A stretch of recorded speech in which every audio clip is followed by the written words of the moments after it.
Bismillahirrahmanirrahim. Assalamualaikum warahmatullahi wabarakatuh. Alhamdulillahirabbil alamin. Allahumma shalli ala sayyidina Muhammad wa ala ali sayyidina Muhammad. Baik, pada video kali ini saya akan melanjutkan penjelasan mengenai mata kuliah evaluasi pembelajaran bahasa Arab. Dalam hal ini saya akan melanjutkan rangkuman daripada modul ketiga. Pada modul ketiga ini temanya adalah pengembangan dan pengolahan nilai hasil belajar. Baik, langsung saja kita beralih ke materinya. Yang pertama, pengembangan instrumen penilaian hasil belajar. Nah, dalam mengembangkan instrumen atau alat-alat dalam penilaian hasil belajar, maka ada beberapa hal yang harus dilakukan. Yang pertama, yaitu pembuatan tabel spesifikasi. Tabel spesifikasi adalah tabel yang memuat ruang lingkup materi atau pokok bahasan dan aspek tingkah laku yang akan dievaluasi beserta proporsionalitasnya. Tabel spesifikasi ini dibutuhkan jika akan menyusun soal dalam jumlah banyak, sebagaimana soal pilihan ganda atau multiple choice yang dikombinasikan dengan esai. Kemudian yang kedua, setelah kita pembuatan tabel spesifikasi, maka yang perlu kita buat adalah merumuskan indikator.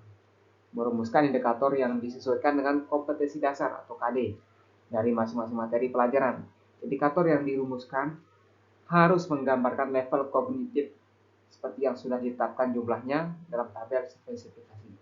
Kemudian yang selanjutnya adalah merumuskan soal berdasarkan indikator yang sudah dirumuskan. Guru kemudian merumuskan soal untuk mengukur kemampuan hasil belajar siswa dari aspek kognitif, baik dalam bentuk tes objektif, yaitu pilihan ganda, maupun tes esai. Terus yang selanjutnya adalah melanjutkan uji coba soal setelah dinilai baik secara konstruksi, isi, dan bahasa, maka selanjutnya dilakukan proses uji coba ke lapangan dengan tujuan agar mendapatkan data empirik tentang kualitas butir soal yang disusun. Dari slide yang saya tampilkan ini atau slide yang kedua ini, intinya adalah menjelaskan tentang bagaimana cara kita membuat instrumen penilaian atau alat-alat dalam menilai, yaitu salah satunya dengan membuat soal. Nah, dalam membuat soal ini ada beberapa hal yang harus dilewati. Pertama, kita harus merumuskan indikatornya, kemudian perlu kita uji coba dulu kepada siswa-siswa, kemudian setelah kita uji coba, kita analisis soal-soal tersebut, mana yang pas, mana yang perlu dikurangi, mana yang perlu ditambahkan. Setelah semua itu dilakukan, maka baru kita terjun ke lapangan untuk bisa menerapkannya atau memakainya untuk melakukan penilaian. Kemudian selain itu juga di sini selanjutnya kita harus melakukan analisis butir soal berdasarkan hasil coba instrumen dengan menggunakan beberapa teknik analisis butir soal. Maka dapat diketahui kualitas butir soal yang ada dan selanjutnya dapat dilakukan proses klasifikasi butir untuk ditindaklanjuti. Sesuai yang saya sampaikan tadi, setelah kita terapkan, kita uji coba, maka kita analisis setiap butir soal yang sudah kita buat tersebut. Kemudian memperbaiki soal berdasarkan hasil dari analisis butir soal tersebut. Nah, udah tadi, kemudian melaksanakan tes setelah mendapatkan instrumen tes yang berkualitas. Langkah selanjutnya adalah melaksanakan tes dengan butir-butir soal yang sudah diperbaiki. Kemudian menafsirkan hasil tes setelah mendapatkan hasil tes siswa dalam bentuk data kuantitatif. Kemudian guru melakukan penafsiran terhadap skor yang kemudian menjadi nilai. Nah, jadi seperti itu, dari membuat soal, kemudian dites, setelah dites dianalisis butir-butir soalnya. Setelah dianalisis maka baru dipakai untuk penilaian. Setelah itu guru menggambarkan atau menilai daripada nilai-nilai tersebut dalam bentuk skor terhadap nilai tersebut. Kemudian lanjut analisis hasil tes belajar.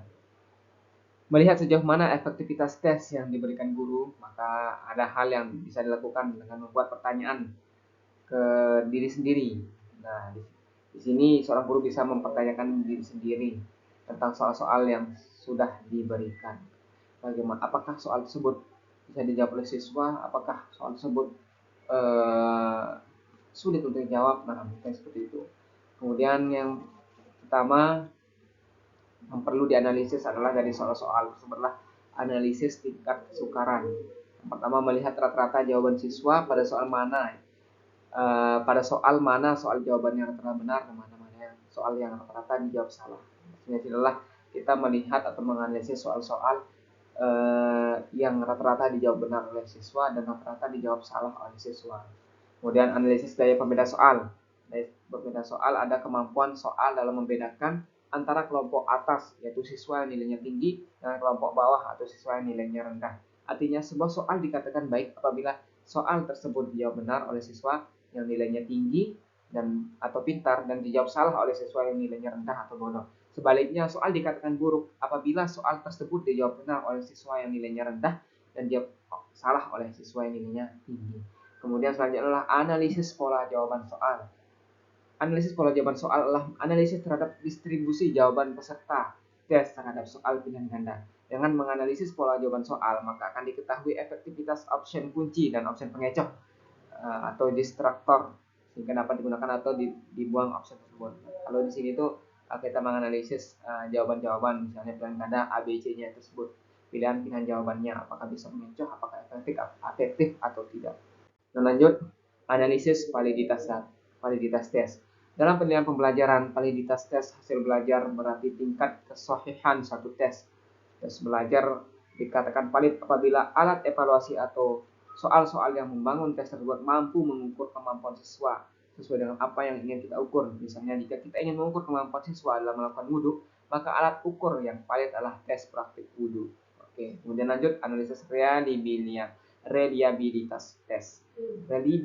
Reliabilitas tes adalah tingkat keterpercayaan hasil tes yang diukur dari tingkat konsistensi hasil tes meskipun dilakukan berkali-kali pada kelompok siswa yang sama. Baik, selanjutnya adalah pengolahan nilai hasil belajar. Pertama yang harus dilakukan adalah pemberian skor dan nilai terhadap alat evaluasi tes. Alat evaluasi tes digunakan untuk menilai kompetensi siswa pada aspek kognitif dan sebagian untuk psikomotorik.